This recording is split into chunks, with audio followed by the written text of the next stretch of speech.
Hello there, everybody. I'm Captain Jim Palmer, the Dream Business Coach, and I am the founder of the Dream Business Mastermind and Coaching Program, creator of No Hassle newsletters, author of the 6 books, which are actually not behind me. I'm so used to saying that. I'm not at home. But most importantly, today, I am the host of Dream Business Radio, and I'm coming to you today and actually all this month from St. Augustine, Florida. Stephanie and I are just thrilled beyond words to once again be near the water. Oh, miss the water so much. Dream Business Radio now in its 10th year, and this is episode 540. And I have a very special guest today, Keith Lee. How you doing today, Keith? I'm doing awesome. That's so great. Now, are you in? Where are you? You're not by the lake, are you? No, I'm actually at the little office that Travis and I share down here in Buckley. I just got back from the River House last night. That's in Montana, and Buckley is in Washington State, south of Seattle. Okay, cool. Anyway, hey, folks, this episode of Dream Business Radio is brought to you by the Dream Business Mastermind and Coaching Program. If you're an entrepreneur or a small business owner who's tired of slow to no growth in your business, if you're feeling overwhelmed, unfocused, and especially if you're interested in learning how to create multiple streams of revenue, something I'm very good at, you want to check out dreambizcoaching.com, dreambizcoaching.com. All right, let me introduce Keith, and we are going to get started. We're going to share some brilliance. Keith and I are, man, we're on the same page about the power of the customer. So really excited for this interview. Keith Lee is a serial entrepreneur with an amazing track record of success, not only in business, but also how to live a great life and enjoy the rewards that actually come from success. In the early 1990s, Keith had a 10,000 square foot warehouse for his company, American Retail Supply. He sold that in 2015, and at the time, he owned 5 other businesses with a combined 80,000 square feet. Wow. One of the reasons Keith was able to create so many businesses and yet still enjoy a wonderful life, which he's going to be sharing with us, was that he created these different programs and procedures, and he developed a whole management system that his employees loved so much, in fact, that American Retail Supply was named one of the best places to work in Washington State. Because of the systems that Keith put into place, he is able to spend more time on important things and not menial tasks, which is what so many entrepreneurs do, unfortunately. Ever since Keith created these systems, when he goes on a vacation or just steps away from his business for any reason, he doesn't get interrupted. He actually told me he comes back refreshed and ready to get back to work. So the other thing is Keith is an author of 2 books on customer service, a topic near and dear to my heart, Out Nordstrom, which Nordstrom's always been the pinnacle of great customer service.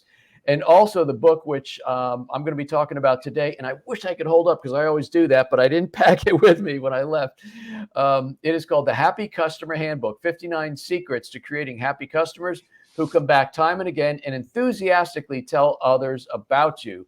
So I first met Keith, by the way, and his son, Travis, who was on my show about a month ago at a Glazer Kennedy event. I'm going to say 2008 timeframe. And I both admire and respect both of them for how they approach marketing in life. So, Keith, welcome to Dream Business Radio again. How you doing, my friend? I'm doing very well. One little correction. We were not named one of the best. We were named the best small business to work for in Washington State. And that was based on employee interviews. Well, that's like the People's Choice Award because it's not some phony group voting you in, right? Yeah. So, yeah, all right. We were happy to get that. I stand corrected. And hello, Jeff Herring, another fellow GKICer. Yes, hi, Jeff. Oh my gosh, Jeff goes way back as well. All right, let's see where we're going. So, Keith, I think it was when I started getting involved with customer service, retention, all that. I mean, I was a mere pup back in my 20s when I was managing the bicycle store, and I started reading all these different books. I don't recall too many entrepreneurial books, but I was reading books, by Sam Walton. I remember IBM, all these different books. And I think Sam Walton famously said the customer is the most important and powerful person in any business.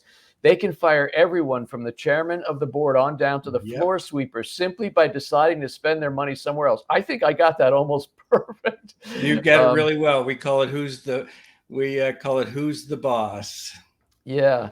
So Keith, what was your early training like? Were your parents or grandparents in business, or did you go to school for law and then threw your law degree out and then go into No, into actually, my business? parents were not in business. I worked my way through college and took quite a while. We did not come from a family that paid for college for kids.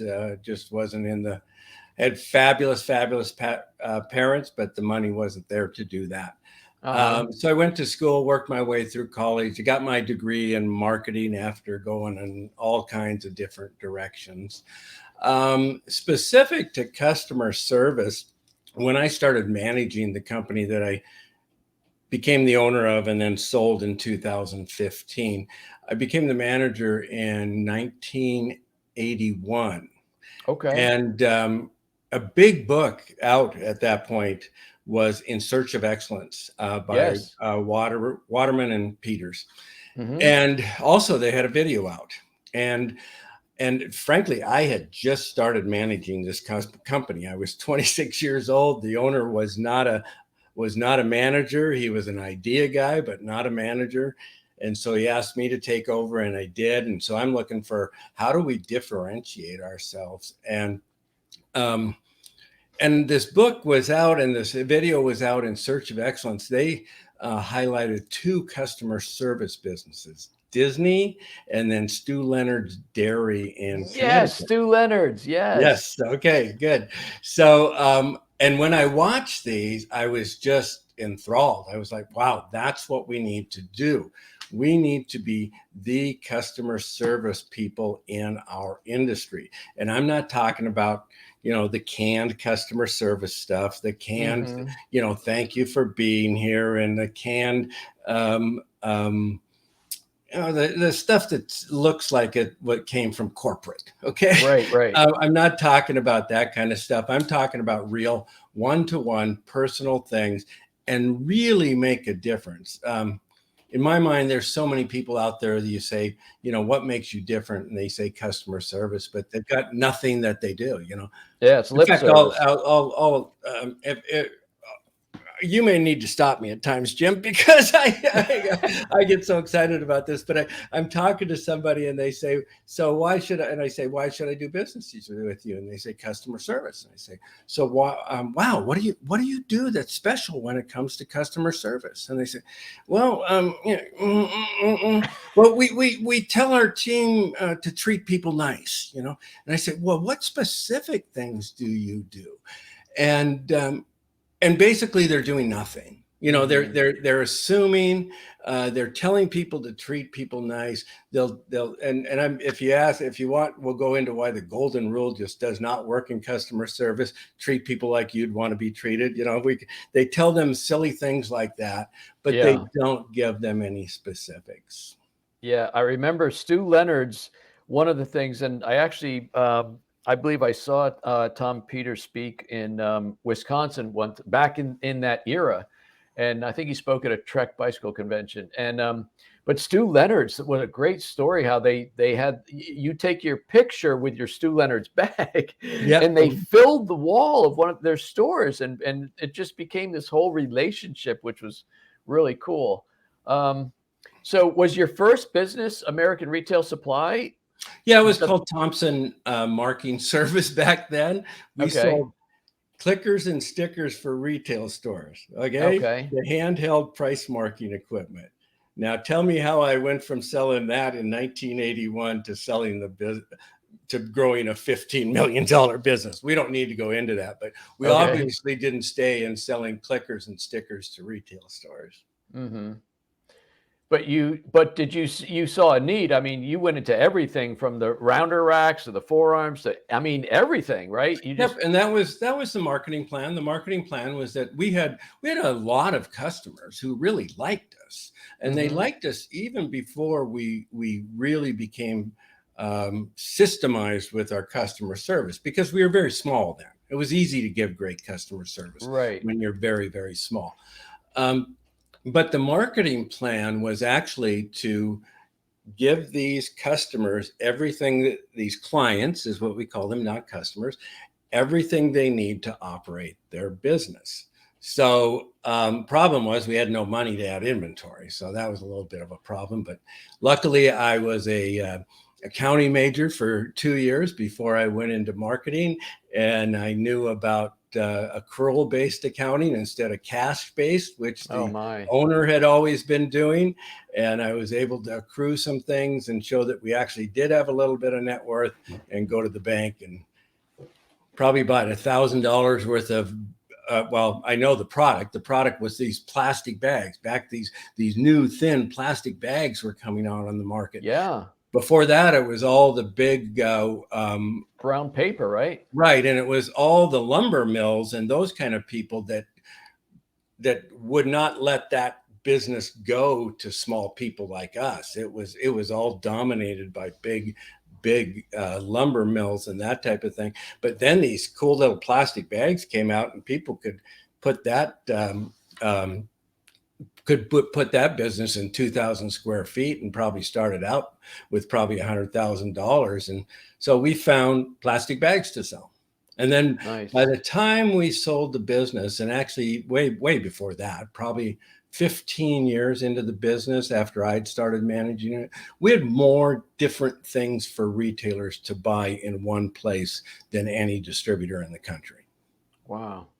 Was there a single event or anything? I mean, had you always been what you call happy customer focused, or was it something you learned from, Tom Peters, or was there something going on? Hugely the Tom Peters stuff. Studied Disney, studied Stu Leonard, ended up studying all kinds of people, Cabela's, and some of them were great customer service and aren't anymore. Okay. Yeah. But, like Disney's not so much anymore. Yeah. But I've got and we may talk about some of my Disney examples in here, but remember the old Disney. Okay. That's right.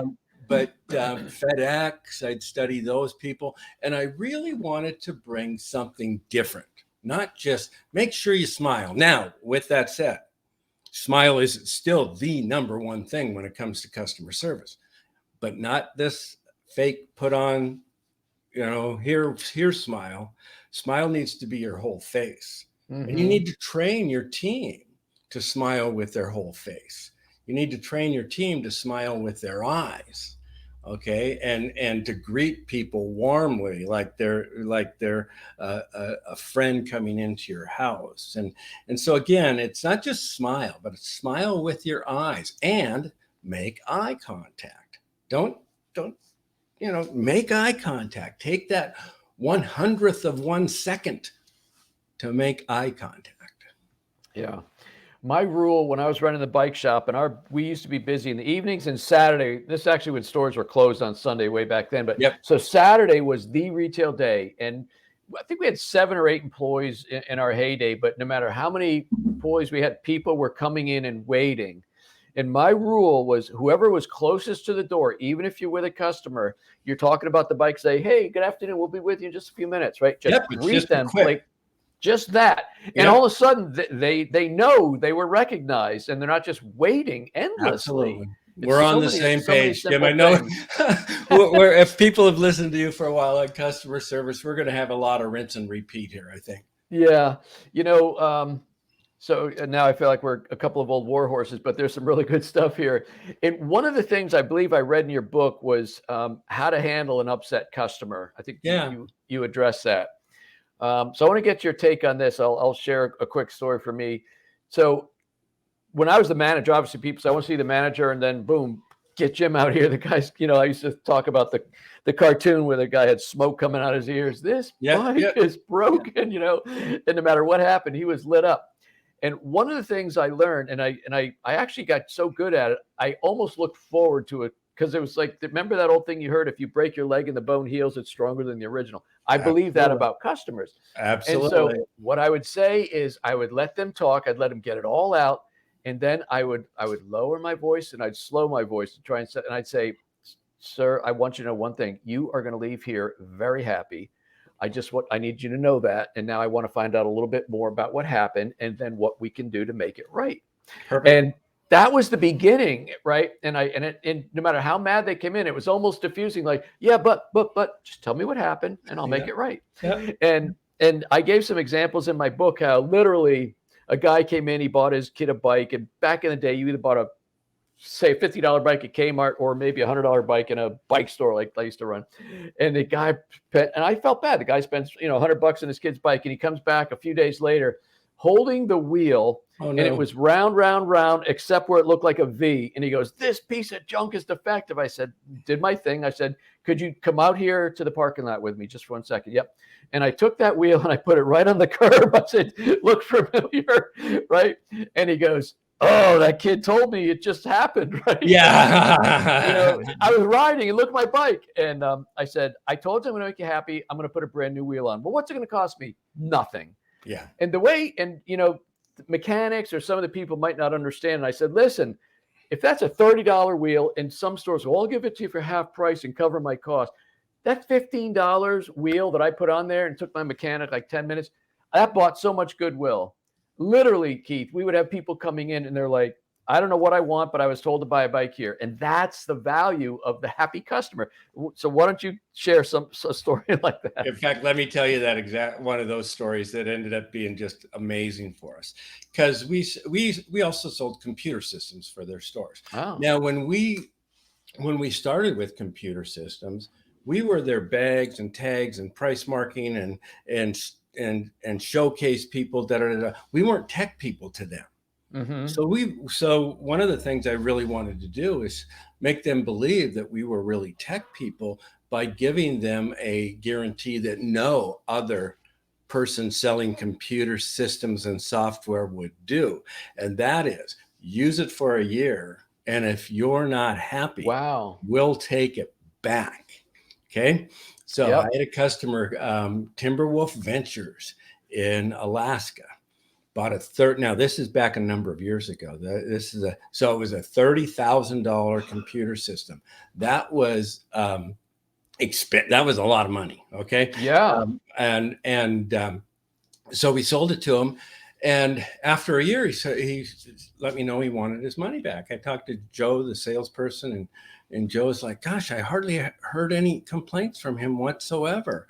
And we had a little bit of a discussion, but not much. But I said, "Send it back, and send it back. I'll give you your $30,000 back." Wow. Now I could sell some of it. The software actually, because it wasn't, it could be sold. The hardware could be sold, but it was still a big, it was still a big $30,000 refund. Wow. Make you happy guarantee. Okay, so what happened? By the time I sold that business in 2015, he had bought over $1 million from us. Oh my goodness. And then here, check this out. This is Southeast Alaska. Southeast Alaska. Every retailer knows every other retailer. Mm-hmm. And so he's telling everybody else, not necessarily to buy their computer systems from us necessarily, buy everything from us that you can. And so he became one of our biggest advocates, bought over $1 million, and it was crazy. And by the way, I got him in one of those, we initially got that customer in one of the letters Travis probably talked about a month ago. Got this guy a direct mail letter, and he ended up buying $1 million from us. Like, different story, different topic. But again, that whole thing of now, did we have any customers along the way? Because we had a make you happy guarantee. We're going to make you happy, whatever it takes.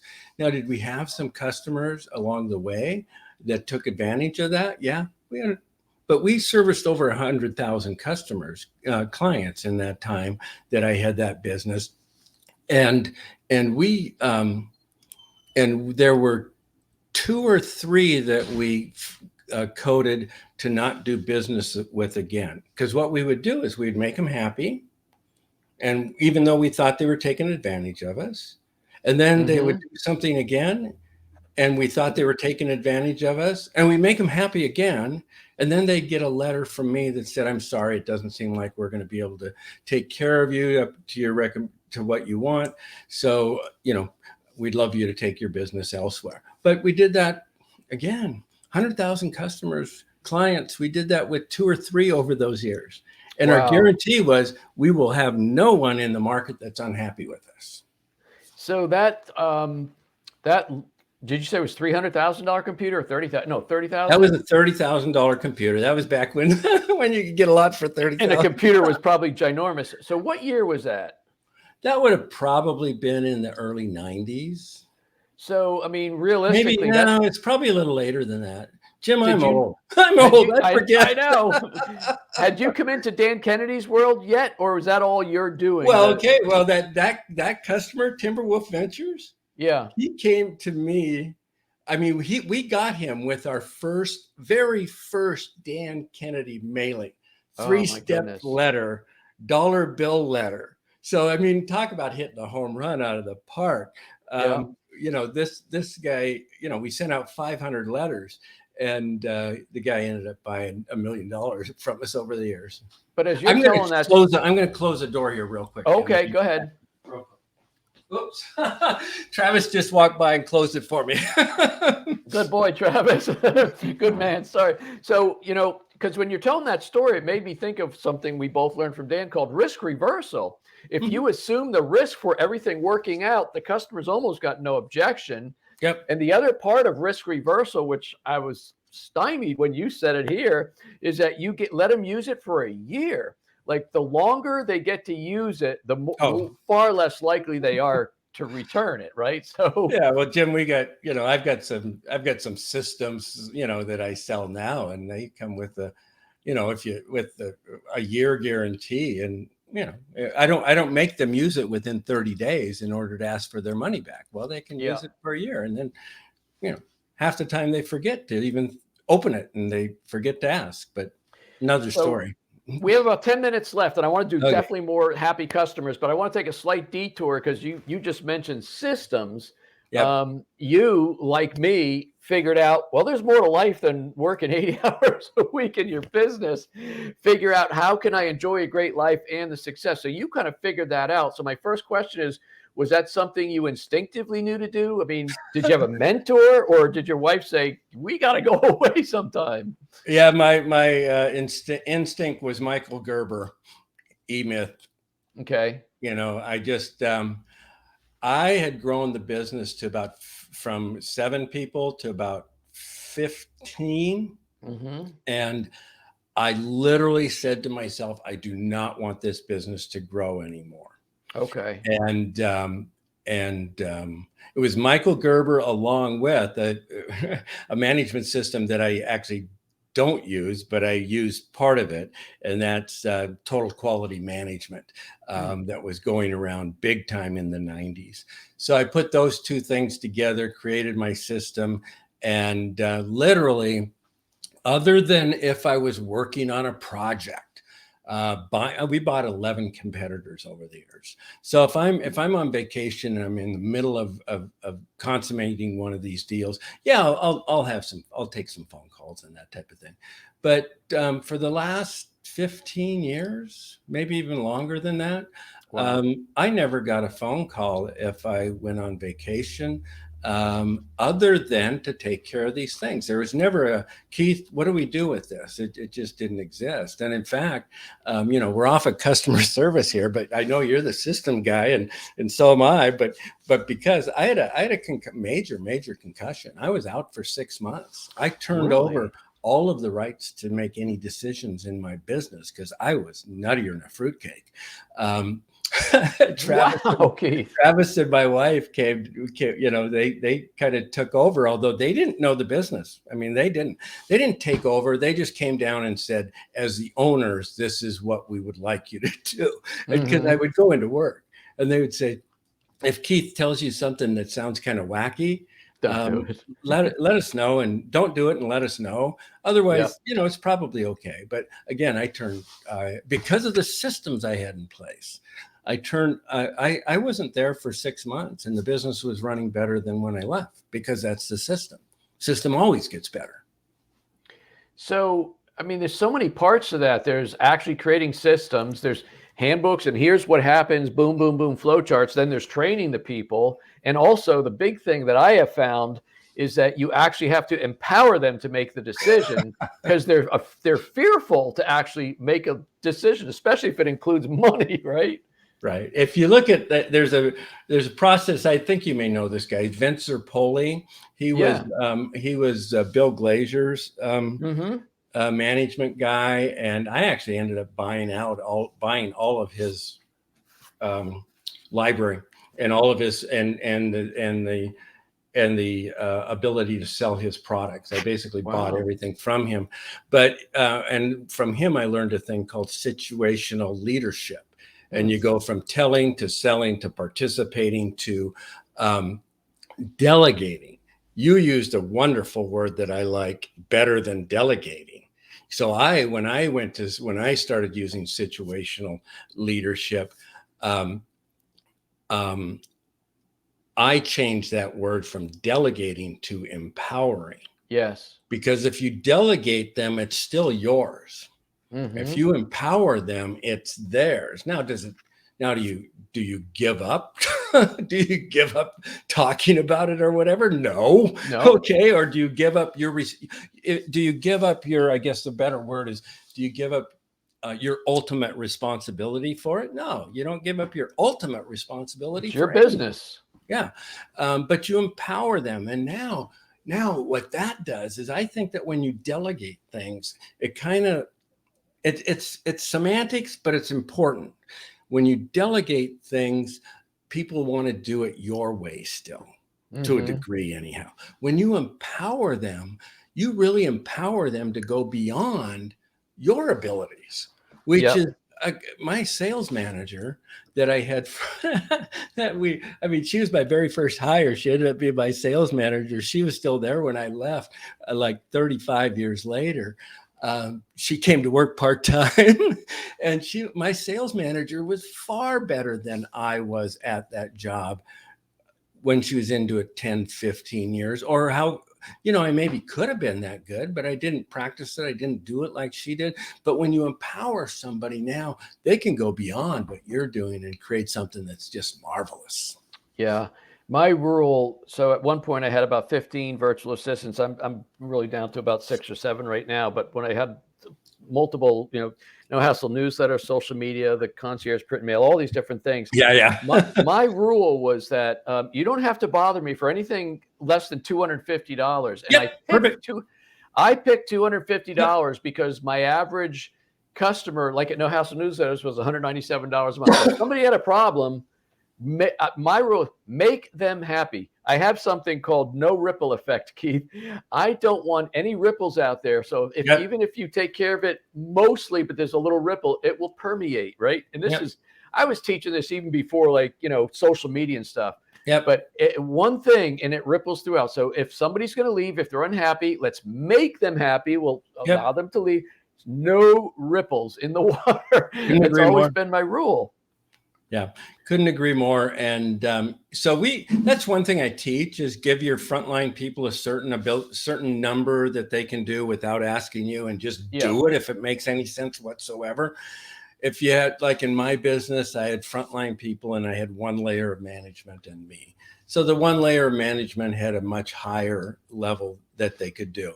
But I have to change that too. What I suggest people do is that one layer that they can do, another layer if they have mid management, and then you. My reality is, in my business, no one had a limit, not even my frontline people. But they would get nervous when they thought, this isn't right, and they would just ask. Nobody had a limit. Nobody had a limit. We did some pretty crazy things because of it. And you know what? A couple times I would be like, hey, next time let's maybe do this a different way. But sure, that's all it is. But that's it. It's not we'll just have a conversation. Not to beat them down. It's like, no, thank you for doing that. I really appreciate, especially if I'm on a 3-week vacation in the Mediterranean, and I got a choice. I can either accept whatever they come up with, and they're covering my butt. They are covering my butt. That's and right. I can accept what they're going to do, or I can get a bunch of friggin' phone calls while I'm on vacation and training. And I've always told people, and the one thing I did is I made sure they knew that I really would prefer not to ever give up our Make You Happy guarantee. And our Make You Happy guarantee was, if you're ever upset, give us a call. And if after that, if you're still upset, give me a call on my direct line. And I gave him my direct line, not like Dan Kennedy said to have it go to a recording, but it came to me. And I would get 1 or 2 calls a year, and they always started out with, Keith, I'm so sorry to bother you, but you said you really wanted to be bothered with this, da, da, da, da. Yeah. Or I'd get a call and they did go to my voicemail because I really wasn't available. And I'd call them back and they'd say, hey, Keith, don't bother. It wasn't that big of a deal. But again, the idea that, so what I was going to say is I really didn't want to lose that guarantee. And the guarantee really isn't a guarantee. All it says is we've never had an upset customer and we don't plan on having one. So challenge us. So if I was going to the Mediterranean for 3 weeks, my top level people, I just say, take care. They knew, I didn't even have to say, they knew they could take care of it. And if I came back and they actually did have to not make them happy, that's fine. We'll live with it. We'll live with it. And not only that, they can always be delayed. I shouldn't say always, because maybe not. But you know what? Hey, I need to find out if I can do the $30,000 computer coming back. Yeah. She could have, would I expect a phone call on that one? Maybe, possibly. But she also could have said, hey, Keith's going to be back in 2 weeks. Can we take care of that then? That's right. Whatever. If you got good people, that's huge. Yeah. So unfortunately, we got to go here in a quick second, but I want to share one more thing I learned very, very early on. Still serves me to this day. If you've got somebody upset and you want to make them happy, ask them, what will it take to make you over the top thrilled? And a lot of people that I tell that to, they're afraid, well, they're going to want to turn over the store. My firstborn child, I want your car. No. Most of the time, given the chance, they'll say something incredibly reasonable, usually less than you think you have to do. It's almost always less than what you would give them if you made the decision on what you were going to give them. It's almost always less. And in the book that you've got there, the Happy Customer Handbook, we call that the Lear principle. Listen, empathize, ask what I can do to make you happy. Half the time, more than half the time, you don't have to ask. You just make them happy and then resolve it. And the resolve is, unless it's nuts, do it. Just do it. Yep. Just do it. Hey, folks, Keith's book is the Happy Customer Handbook, 59 Secrets to Creating Happy Customers Who Come Back Time and Time Again and enthusiastically tell others about you. Keith, where can they get the book, and how else can they learn more from you? Yeah, just go to thehappycustomerhandbook.com, thehappycustomerhandbook.com. The book is there. I just asked for $2.97 for shipping and handling. And anybody's free to email me too. I love talking to people. Now that $2.99, that's outrageous, Keith. That's outrageous. Yeah, I'm sure there's a 1-year guarantee on that. $2.97 to cover postage, Dan. And just to get in touch with me again, I call myself mostly retired nowadays, so I got plenty of time. But give me a call or just contact me at keith@keithlee.com. Super easy to remember. Keith, thanks so much, man. I knew this would be a fun interview. I always know when it's a great interview when next thing I look up and it's like, oh crap, it's like time to go. Perfect. We're on opposite sides of the country, but one of these times we'll get together again. Yeah. You're down there in that water. I just got off my river in Montana and came home I'm a water guy too. Came home to the lake in the Seattle area. So, oh my goodness. Take care, my friend. Thank you. Hey, folks, that wraps up this very special interview with my guest, Keith Lee. I highly recommend you connect with him, get a copy of his book, learn from him, and you will thank me later. You can connect with me at getjimpalmer.com. If you're interested in joining me and about 27 other smart entrepreneurs in the Dream Business Mastermind, go to dreambizcoaching.com. Remember, you can get digital copies of all of my books at Amazon, at Kindle, at Nook Books, at Barnes & Noble. They're also in the iBook store. That is my legacy building gift to you. And until this time next week, another fantastic interview. I am Captain Jim Palmer, the Dream Business Coach, and you take good care.